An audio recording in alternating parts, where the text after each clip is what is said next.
Come on, son. Raphael's on the track. Come on, son. Come on, son. Come on, son. What up, y'all? Come on, son. It's time for Come On, Son, the podcast. Again, it's me, Ed Lover. How's everybody doing? I hope everybody's having a pleasant, wonderful day. And so far, your week is going well, and your weekend was going good. I hope everything is good with you.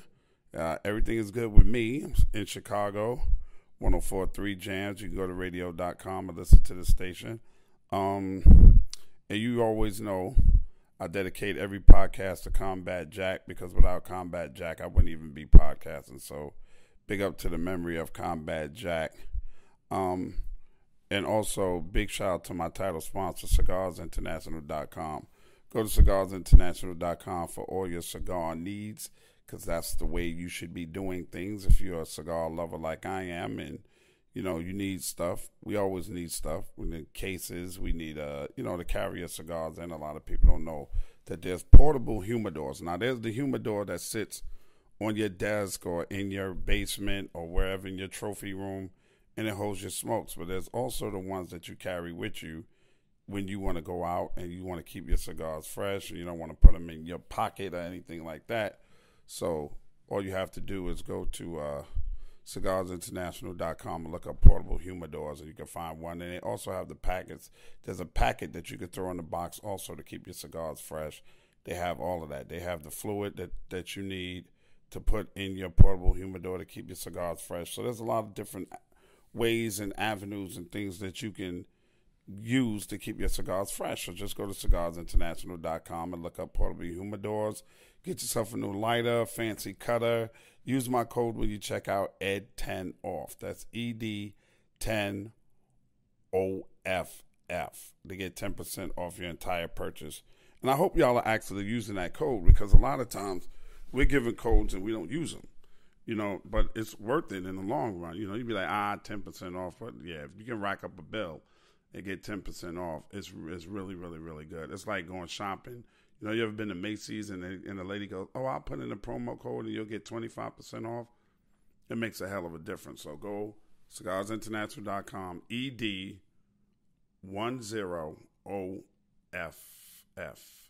ED10OFF. I think today on this podcast, it's a lot of stuff that's been going on in my mind. And I think today I want to talk about how we treat ourselves.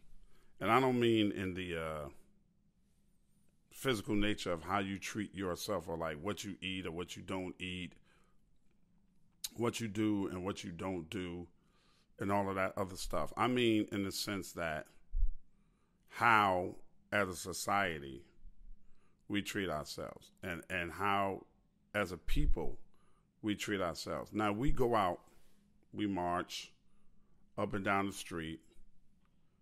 Anytime a cop, especially if it's a white cop, shoots an unarmed black man, and by all means, in every way, shape, or form, we should. Civil protest is what led to us as a nation, especially African Americans in this nation, becoming, free up until a certain point, right? If it wasn't for the marches of Dr. King and others, and Malcolm X and others that embarrassed the United States on an international scale, we wouldn't even have the basic human rights that we have now. We all know we can do well. We can do well up to a certain point. We do understand that there's a glass ceiling. We understand that what's going on in our country right now is about nothing more than the displacement of the white male in our society that feels like they should own everybody. I don't know if you're a fan of Come On Son, the podcast, and this doesn't apply to you. I'm not talking to you. I'm talking about the majority of these conservative white males in this country. And there's a lot of them. And if it's not you, then this is not for you to feel offended by.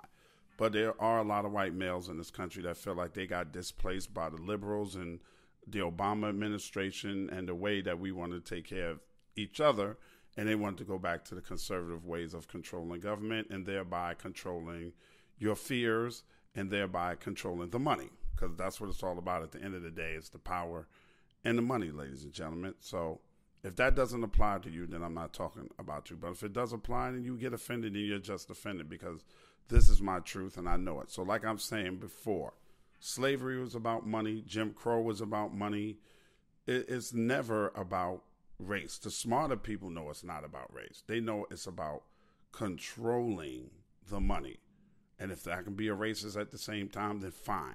But the majority of it is about controlling the money. But what I want to talk about today is a little more on me talking to my people. And when I say my people, I include the Latino community, the Dominicans, Puerto Ricans, the Mexicans, whatever kin you are, Caribbeans, people, all of us, right?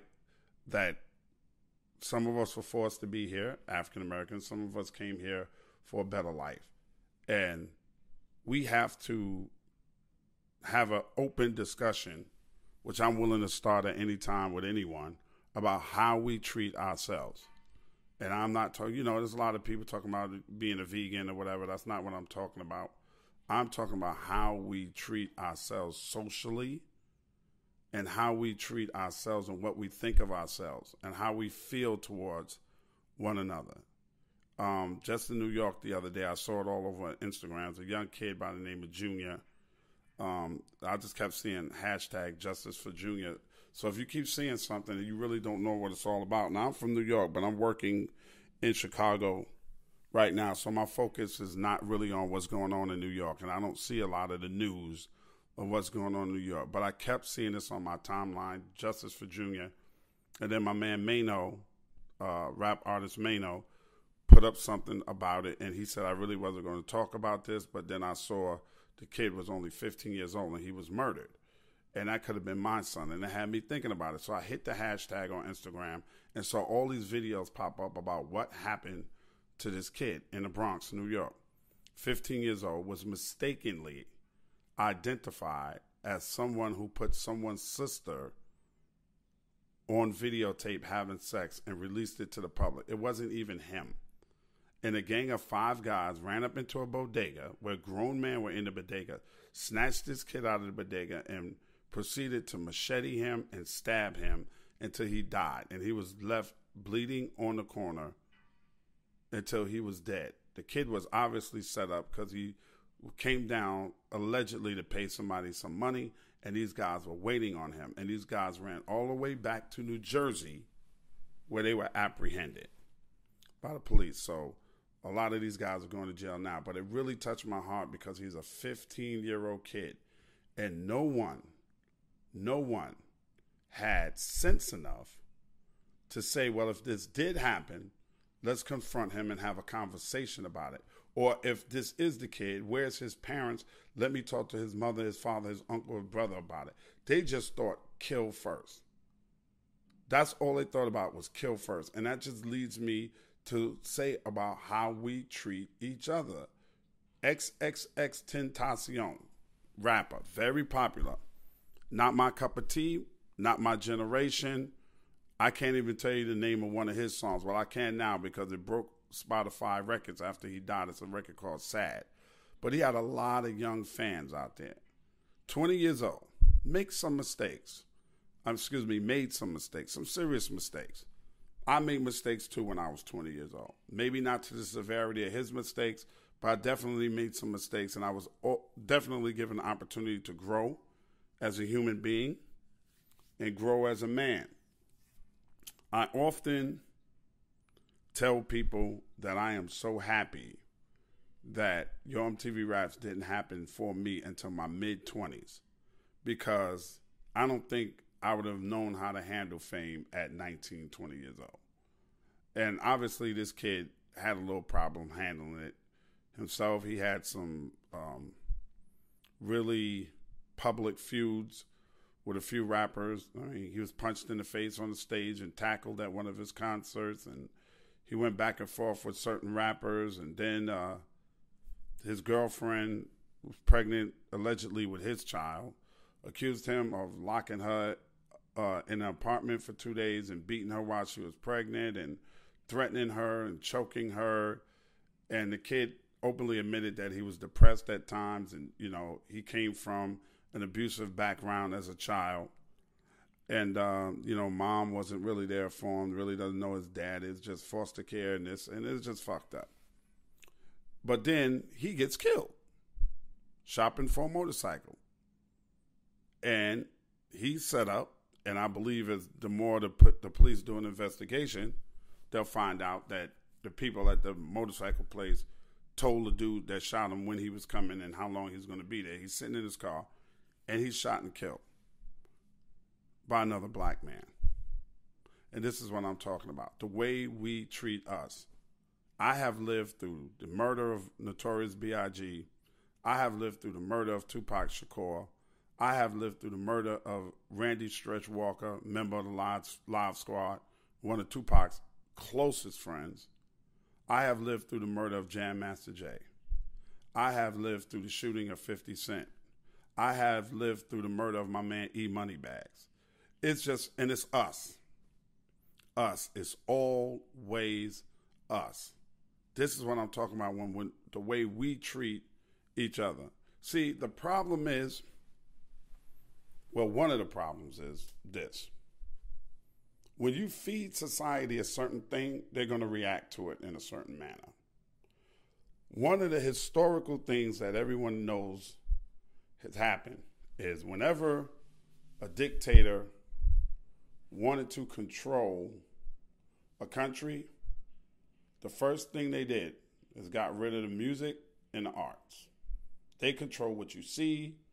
They control the media. They control what you hear. They control how you feel.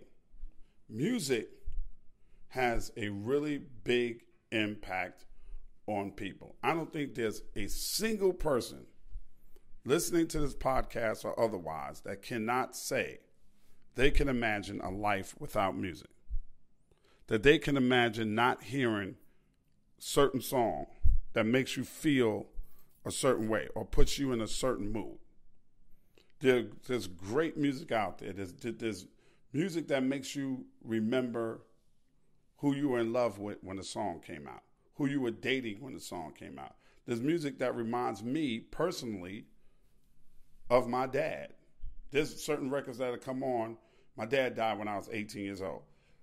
Records that come on and take me to a place the way I start thinking about my dad and I have to turn the song off. The music makes you feel something. That's why people are as popular as they are. It doesn't matter who it is. You ever sit around and watch the reaction of women if they with their best friend and Umbrella comes on by Rihanna? You ever look at the reaction of some of the older women when a Mary J. Blige record comes on, that My Life album, and how that My Life album touched their souls? This is why super fans will go and get a tattoo of their favorite artist, because the music that they put out touches them. I remember when Mobb Deep first dropped Shook Ones. Told the killers in the $100 billers, your eyes open. The real niggas who ain't got no feeling. That record puts you in a mood where if you had beef with somebody in the third grade and you saw them when that record was on, you would want to fight them. There's certain reasons. Annie Up gets you hyped up. Mosh pit. Some rock and roll mosh pit music. Even Annie Up is a mosh pit record. You throw that record on, and people start jumping around. XXXTentacion music touched a lot of people.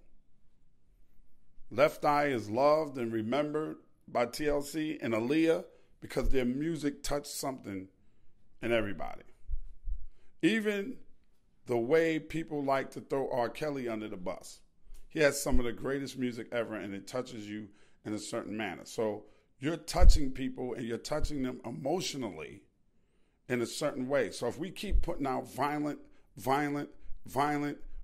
music with no alternative music being put out, the majority of people who don't get the other music or not privy to the other music because radio refuses to play it, don't get to feel good about themselves at no time of the day, because all they're getting is nigga this, nigga that, nigga this, bitch that, sell this, sell that, drink this, drink that. Smoke this, smoke that, smoke perp, this, that, all day long. It's just negativity and violence being fed to you all day long. And it's not your fault. It's designed that way. It's designed to get you angry. It's designed to make you hateful. It's designed to make you say, fuck women, fuck bitches, fuck niggas, because all you are to me is a nigga. I don't give a fuck about you as a human being or a black man. Fuck these other niggas, because I'm down for my niggas. See, murder, right? Fuck them other niggas, because I'm down for my niggas. Now, if you're not smart enough to process that, it's just entertainment. You drunk or high, something could go awry, and the next thing you know, the bullets start flying. I got to get mine. Fuck that. This little nigga. Who is this nigga? XXXTentacion. Fuck that nigga. That nigga got paper in that duffel bag, that Louis bag. We're going to get this nigga. But you don't feel the same way about him if you thought of him as your brother. You don't feel the same way about Junior from the Bronx. You're not going to stab Junior up and machete him up if you think about him as a 15-year-old kid or as your brother. This is the way we got to treat each other. We complain about the way the cops treat us, and then we treat each other horribly. Horribly. And I'm not putting nobody down, because I understand what music is, and I understand that everybody has to have their own era. I totally get it. I don't expect any young person that may run across this podcast to love the artists that I love. You weren't even alive when these artists came out. But we had a balance in music. And I don't blame you, because I think it's these radio stations that think that they know what you want to listen to, misappropriation of your culture, misappropriation of who you are as an African American in this country, and they just want to feed you fucking negativity. One person dying after another person dying after another person dying, and we not marching because it ain't at the hands of a white man. Right? We got 6ix9ine beefing with Chief Keef. We got grown-ass men, like a lot of y'all 20, 25, they don't even know who Kid Capri and Funkmaster Flex are. We got them two beefing at each other, calling each other names. These are grown-ass men. Grown men with kids in college and maybe grandfathers beefing with each other. Taking this shit to extreme levels of shit that we don't even expect us as OGs to be doing. It's crazy. Oh, I'll pull up. We lost Bankroll Fresh. Dollar. Same way. I'll pull up. I'll do this, I'll do that. And then the jealousy and the envy because of social media and the way we flash money and flash our luxuries set other people in motion that don't care about you in the first place, because they look at you as nigga and not as brother. I am so glad that I grown up, because I was the same way. Fuck them niggas, yo. Go get that. What they say, 50 say, get the strap? Fuck them niggas. But it's funny that that's how we treat each other. But the people who are pressing us, that really don't give a fuck about us, we not even thinking in that direction. Ain't nobody saying, yo, fuck these fucking senators and congressmen and these niggas that's voting this crazy shit so that my parents can't get a house or I can't live right. I'm going to go blast one of these niggas. No, you want to rob a fucking 20-year-old or a 15-year-old of their life. You want to take sides and who's this person and who's that person and fight and argue and be disrespectful toward each other. So we can all go, ooh, did you hear what he said? Ooh, did you hear what he said? And buy into this negativity. It's just stupid. It's what we're doing to each other that concerns me the most. We're losing too many people. This kid was 20. Justice for Junior. He was 15 years old. Mistaken identity? Y'all stabbed this boy to death. Nobody has sense enough to say we shouldn't be doing this shit. Nobody has sense enough to say, okay, man, listen. At the most, let's go get this money, but don't hurt this kid. He's a kid. We got the drop on him. What is he really going to do? But no, the first thing is shoot this motherfucker. Fuck that nigga. It's about us. At some point, we have to stand up and look at ourselves in the mirror as human beings and say, we complain about the way they treat us, but look at the way we treat ourselves. And I don't even like to have this conversation because this is the conversation that white people will bring up. But I'm black, so I'm talking to my people and Latino people. Y'all know we all grew up in the same neighborhoods, under the same oppressive poverty, under the same shit. So I'm talking to y'all too because you are my people as well. Look at what we do to ourselves. Look at how we treat each other, because every time we get up and we start talking about the abuse at the hands of a law enforcement officer, that's the first thing they can bring up. Well, look the way y'all do to each other. It ain't no different over here. Why should we be any different? Y'all fucking each other up. Why should it be any different with us? These are young people. Young. And it's getting worse. Getting worse. Somebody shot at Chief Keef in New York in front of the damn W Hotel. Like, what? I mean, when Chris Brown and Drake had their beef, they threw bottles, nobody pulled out a gun. Now this gunplay out of control. But it's been out of control. This has been out of control before a lot of y'all was born. It's been out of control. It's sad. Three tight friends of mine. 3 tight friends, good people. Right after each other. Randy Stretch Walker, 95, Tupac, 1996, Biggie, 1997. All shot and killed. All victims of gun violence. All shot by somebody that looked at them as a nigga and not as a human being, not as a son, not as a father. Biggie never saw what CJ amounted to. Stretch never saw what my goddaughter and Tupac's goddaughter also, Manisha, his daughter, amounted to. They were really, really young. Their kids were young. You don't think about it in that way. If I'm not even sure if XXXTentacion's girlfriend is still pregnant with his child, but that kid is going to grow up without a father. Cycle continues. Ladies, you can do a great job. You can. God bless you if you're a single mother, if you had to raise your child on your own. You can do a great job. But there's a study that proves that if a father is not in the child's life, that child has less chance to get a college education. Is there something in them? I don't know what it is. But I don't think a woman should have to raise a child on her own because a dude got killed in the streets by another black dude over some money and some dumb shit. You're going to rock that money and then you're going to blow it on bullshit. Then what you going to do? Like, it's just, we have to start treating ourselves better.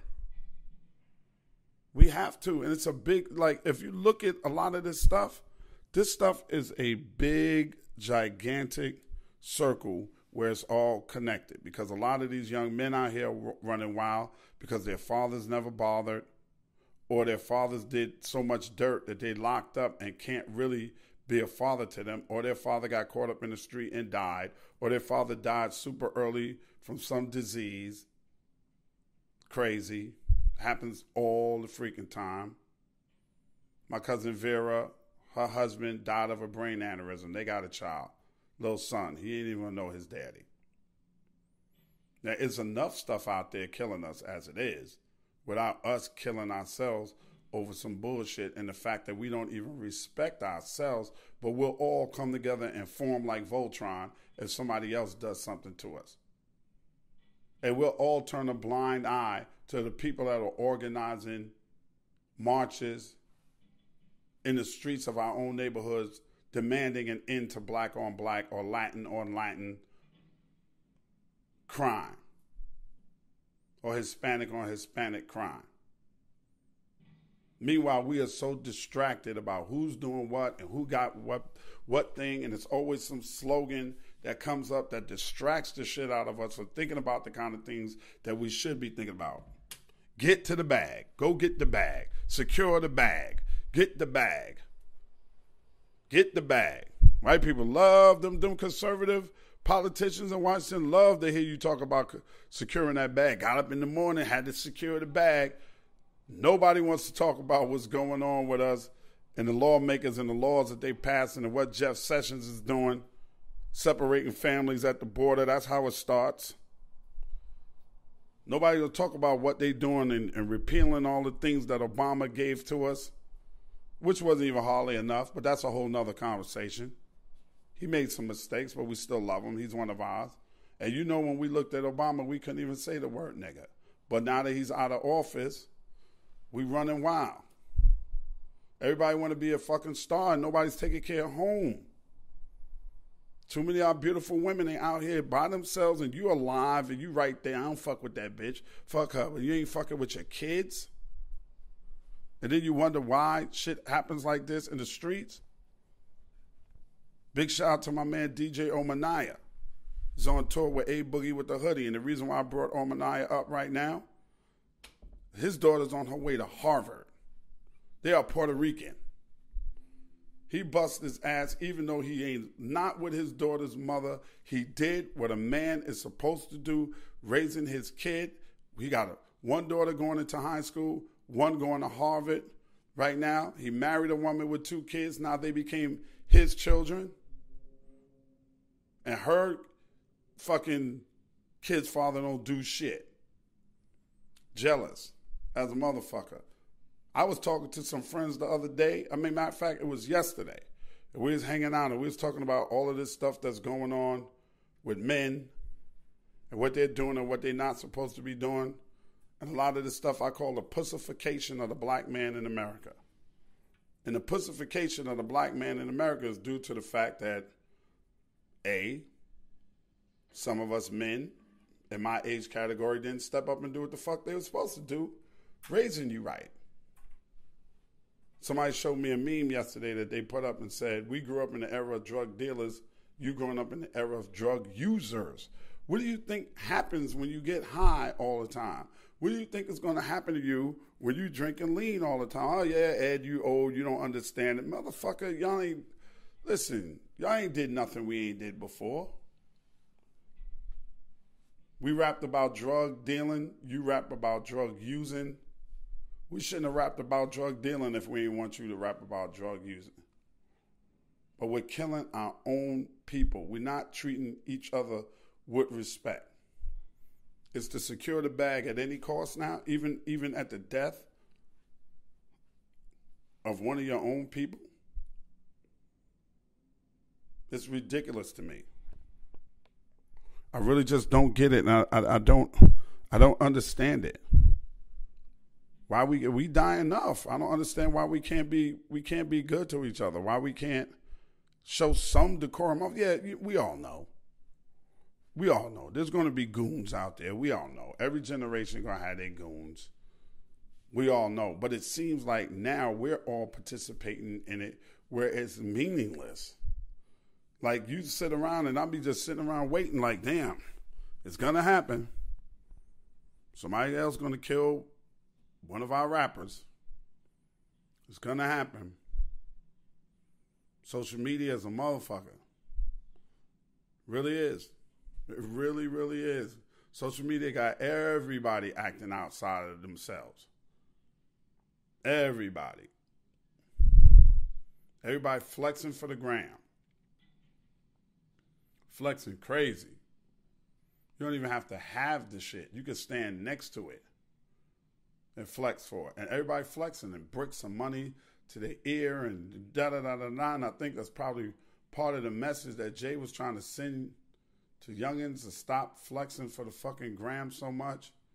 You got grown people that want you to know where they are at the time that they're on, they're there. And these are people that I know that are in my age bracket or maybe a few years younger than me that wants you to know that they're on vacation while they're on vacation. These are homeowners, ladies and gentlemen.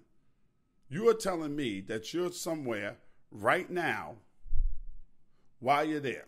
So in other words, if I do a little investigating and I know where you live, I can do a couple of roll bys to your house and see that you're not home. And then when you come home, your shit is empty because you told me where you are. You told me where you're going.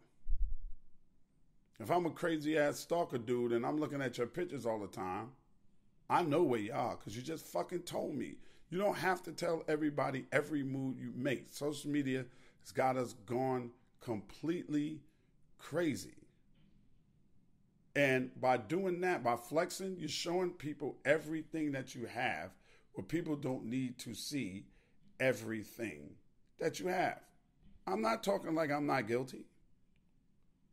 I've done it. You get a new pair of kicks, you want to put them shits up on the gram like, you, look at this fly shit I just got. Do your show, young artists, you coming up. Get about 15, 20 racks. You want to put that shit right on the gram. Look at me. Look at me. I'm shopping in Gucci and Louis. Look at all this money. Look at all this cash I'm holding. Secure the bag. But what you're doing is setting yourself up for these wolves out here. What you're doing is showing people what you got, and you're showing people that sometimes maybe just came home from prison, that really don't give a fuck because they've been gone so long, and they really know that you soft in the first place. So they're going to get you. And believe me, anybody can be got. You can pop off in your songs and believe that you Teflon. But when it's on, it's on. And ain't nobody going to help you. Nobody's going to help you. Because the first rule is self-preservation. I don't know how many people have ever been someplace where they started shooting. But your first rule is self-preservation. You're not the hero from the Dunkin' Donuts. You're not that dude. Or Waffle House, excuse me. He's a Waffle House. You're not that dude. That dude did that for self-preservation. He said it. He said, I was thinking about shit. He's not gonna kill me in here. So he rushed the door and snatched the gun out of his hand. He wasn't like, oh my God, he's trying to hurt all these people. Let me save them. No, he thought self-preservation. This motherfucker is not killing me in this Waffle House. Let somebody start shooting. Are you going to roll over? Oh, there's a woman with a child that I don't know. Let me jump on top of her and save them. No, the first thing you're going to do is get your ass down on the ground or make a run for it to save your own life. The first thought is self-preservation. So let's not act like we all superheroes. Yeah, Suge was the baddest dude in the world. They started shooting that car. He didn't shoot back. And nobody in the cars that was following him took a shot. Nobody shot at the car that rolled up next to Biggie and shot in the door. Nobody shot back. And there was more than one truck. Nobody jumped out and took aim like you see in the movies and shot out the back window of the car, but damn it, he got away. You know why? Because when the bullets start flying, it's self-preservation. It's self-preservation. You could put yourself in a situation that you didn't even know that you was putting yourself in because we flexing for social media. So what you're doing is pretty much opening the door for the people out here that have bad intentions. That's pretty much what you're doing. But we have to do better. We have to do better by respecting ourselves. And I think self-respect has gone down into the toilet. Self-love and self-respect has gone down into the toilet. Like you act like that you love each other. You act like you got super respect for each other. But we really don't. My phone is ringing, y'all. You hear it? That's my wife. I'm going to have to call her back when I'm podcasting for y'all right now. But we play a good game and act like it. Social media got dudes and you on there and you holding guns. Dudes shooting at dudes while they live on Facebook. Murder happened live on Facebook. A dude shot and killed his girlfriend on Facebook Live. Press that shit around. You seen this shit? This shit is crazy as hell. Dummy, what did you think was going to happen to you? We getting desensitized to killings and murders, almost like it's an everyday occurrence. But we sure will march when somebody else do something to us. When we do it to ourselves, damn, that's fucked up. That's what you hear. But, there's somebody that come with it. I saw it after XXXTentacion was killed. Fuck that nigga. He wasn't da-da-da-da. That nigga beat his girlfriend up, so fuck that nigga. Blah, blah, blah, blah, blah. It's a lot of sadness. People gonna troll and say foul shit. But he didn't even have a chance to grow and become a man. He wasn't even a man. He wasn't even legally old enough to drink. Although we know he did so. But legally, the kid, he couldn't even drink. Couldn't even drink. We don't even have those standards of love and respect for each other like we did before. You say it takes a nation of children. No, it takes a village to raise a child, right? That was then, not anymore. Parents can't do nothing for you because you can call the authorities on them. They can't even beat your ass. They can't even whoop your ass. Because they get the authorities called on. Your parents will go to jail for disciplining their child. How are you supposed to make sure that your child walks a straight and narrow if you cannot discipline your own child? Teachers can't even discipline you anymore. Fuck you. Motherfuckers fighting the teachers. You wonder why teachers don't want to be teachers anymore. Who's going to educate these little wild-ass motherfuckers if they can just knuckle up and punch you in your face and you can't do shit about it? How is that motivating you to want to get up and go to work every day and be an educator? Gangs of kids are bullying other kids, so now these kids think that I don't even want to go to school. I don't want to face this shit. So what does a kid do? Now I got to protect myself. So they go get a gun. And then we wonder why they fucked up, because the teachers don't have control. One of my boys here in Chicago, my man OT, is a principal. He told me, we can't even throw him out the school. We can't do nothing with him. We could put him in a classroom, but if they want to get up and walk out the classroom, there's nothing we can do about it. I was a school safety officer in New York City. Pretty much a school cop, but without the gun. You start off, took the test, I passed the test. We go to the academy. We got to learn procedure, all that stuff. You come out and you have this silver badge on what amounted to a security guard suit. Polyester pants, white shirt, blues, winter jacket, but it was a silver shield or badge. After you're there for a certain amount of time, you become what they call a peace officer, and you get the gold badge. This is before You're on TV Raps. You're on TV Raps came on in 89. So if I had to guess, I got You're on TV Raps while I was a school safety officer. So I would say 86 to 89. I was a school safety officer, maybe even 87, 89, but I can't tell you how many years I was there. I don't remember. But once you became a peace officer,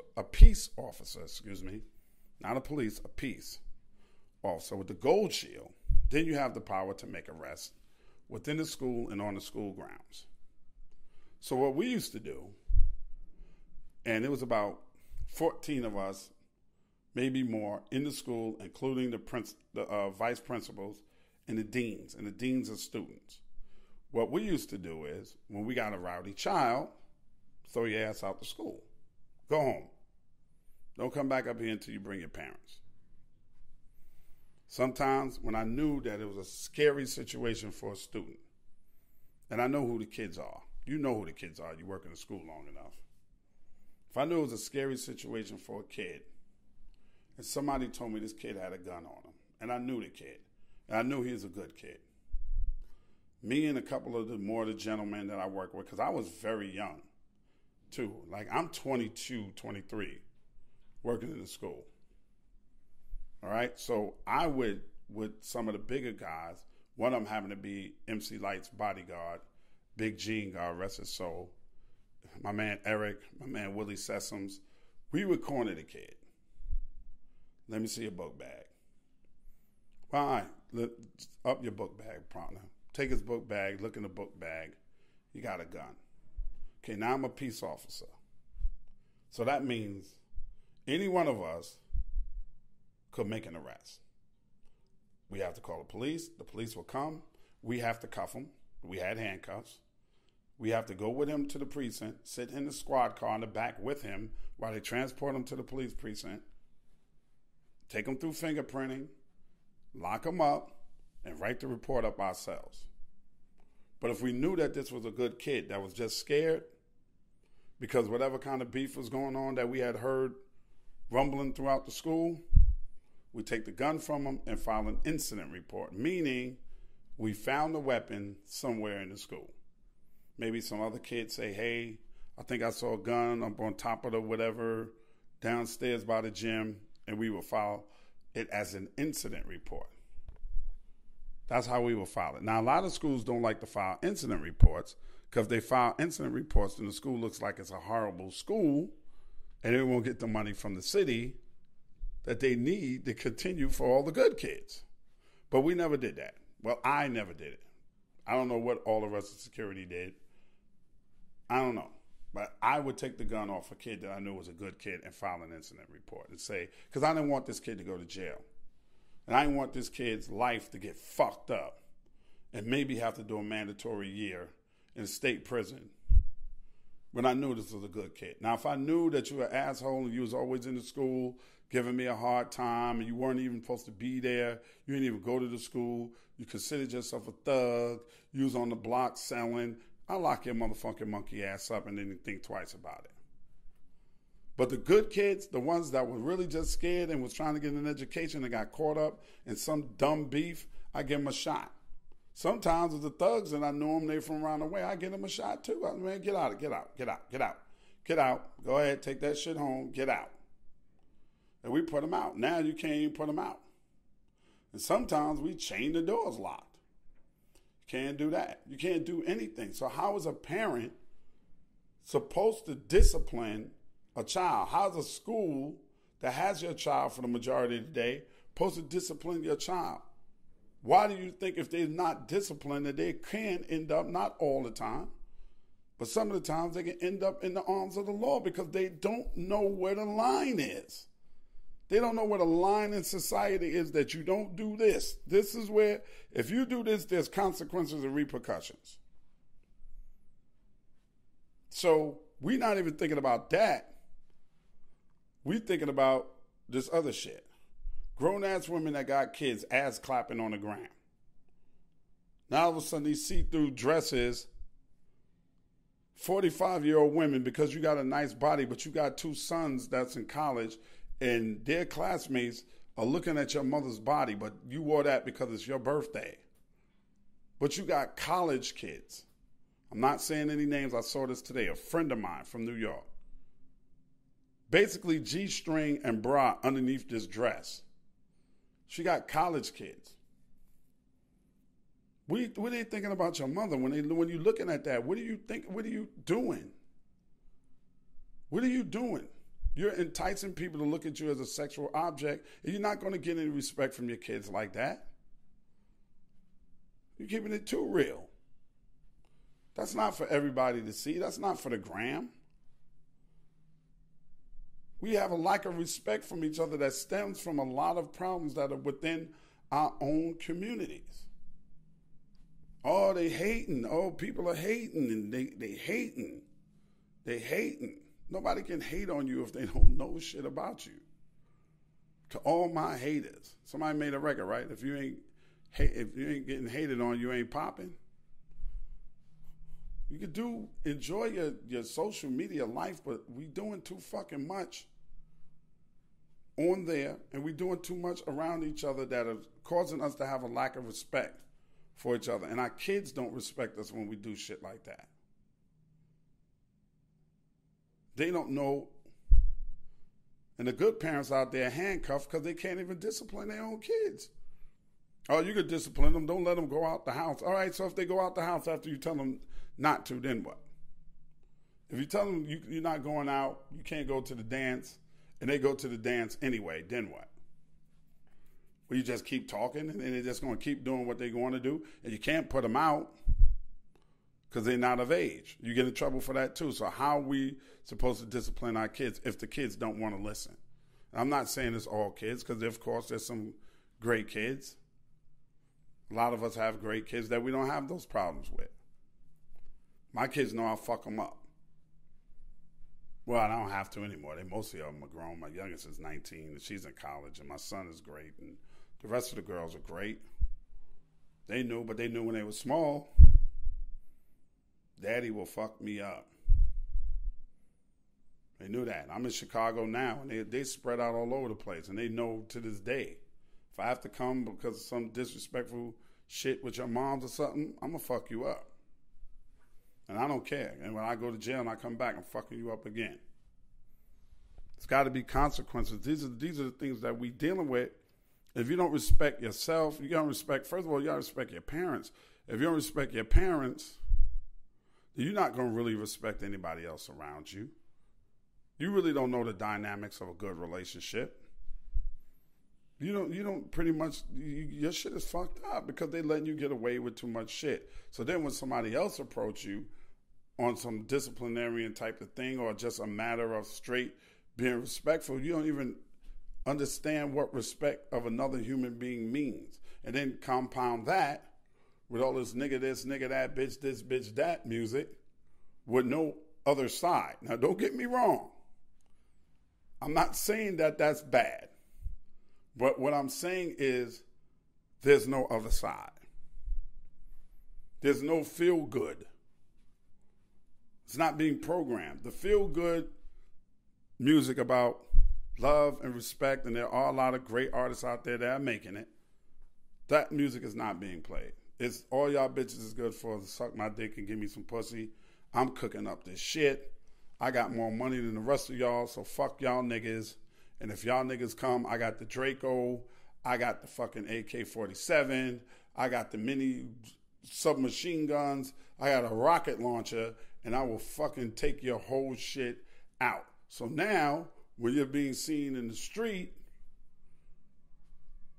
motherfuckers is ready to go. They on go, because they think, yeah, he said he be doing this, that, and the third. Now, I know I'll be doing it, but let me see exactly what this cat is made of. I'm ready to go. I'm on go. See, you talking. I'm on go. I bust my guns for real. Then there's another memorial service we having because we don't love each other enough and respect each other enough. And sometimes not intelligent enough to know that that's just entertainment. It's just music. No C4 to your door, no beef, no more. Nigga, feel the rough, scandalous. The more weed smoke I puff, the more dangerous. That was music. That was just for your entertainment only. Biggie was not putting C4 on the door of his place. I've been to his house many times when he lived in Jersey. The last place he actually was living before he was killed. Because the young lady that I was dating that used to be at her house all the time lived in the same complex. He wasn't doing that was entertainment. It's just entertainment. I really don't think Migos is cooking up coke with an Uzi. It's entertainment. That's all it is. But a lot of people are not that educated. They don't take it seriously. They don't take it as entertainment. They take it too seriously. And some of the results are jealousy and hatred. You're getting all this money. I got to secure the bag because that's what they say on the gram. Got to secure the bag. I don't fuck who I hurt to do so. Sometimes you're leaving kids without a father. You're leaving mothers are burying their sons before they should. Fathers have got to go and view the body of his kid. Justice for Junior in the Bronx. Just for XXXTentacion. These boys are too young. These are the two newest ones that I'm thinking of right now. I'm quite sure by the time this come out, there'll be somebody else. that's not making it to 40. That we'll never see what they could have been. Can we do it better? Can we take care of each other better? Can we honor God in the manner in which we should? And I know a lot of people don't want to hear that, but let your ass get shot. I bet you start calling on God then. We got to do better, y'all. We have to start being better towards each other. And 9 times out of 10, when you see somebody else and it's either, for my men out there, it's either a bump by mistake or a push or they coming up, try to replace the word nigga with brother, and you'll feel absolutely different about the way you treat them. Or look at that person as maybe one of your kids. Because 15 for Junior in the Bronx, way too young to get stabbed to death for a mistaken identity. And even, he didn't do what he was accused of doing, but even if he did, somebody should have been smart enough to say, let's figure another way out to let's quell some of this anger and go talk to a parent or something. 20 is too young for XXXTentacion to be dead. May they both rest in eternal peace. God got them now. But how many more Tupacs and Biggies and Jam Master J's and Randy Stretch Walker and Bankroll Freshes and Triple X? I'm quite sure I'm leaving a lot of people out. I don't mean to. I'm just talking, and I didn't write any of this stuff down. It's just on my heart, and I'm talking about it. How many more of these people are we going to lose at the hands of us? Right? I mean, I'm down with the protests when somebody else do it to us, but we got to start protesting it when we do it to ourselves, too. This shit is not good. It's not good for the culture. It's not good for the music. We're not living long enough. I'm in Chicago right now. I'm looking right out on a canal that's connected to the lake, and I'm watching very successful people on their yachts going down the canal. I want to see a lot more of my people doing that. But if we keep killing each other and disrespecting each other, it's not going to happen. You can live well, but we got to be respectful towards our women. Women, you have to respect yourselves too. Stop putting on a whore uniform if you don't want to be thought of as a whore. My men, we got to respect our women. We got to respect each other. We got to stop killing each other. Seriously. Rest in peace to Combat Jack, as always. And if you lost a loved one, rest in peace to that person. I've lost too many. Lost way too many. Shit is an epidemic, and it's an epidemic that of great proportion that we're doing to ourselves. We're doing it to ourselves. My name is Ed Lover. This is Come On, Son, the podcast, and I approve this message. Now get the fuck out of here with that bullshit. Until next week, y'all be well. This Ed Lover podcast is being done in conjunction with Cigars International. Make sure you check out cigarsinternational.com for all your cigar needs. This episode of Come On, Son, the podcast is produced and engineered by co-executive producers Kimana Paulus and Krista Hayes. Recorded at Mean Street Studios in downtown Atlanta, Georgia. This is an official Loudspeakers Network podcast. Network podcast. Network podcast. Network podcast. Network podcast. Network podcast.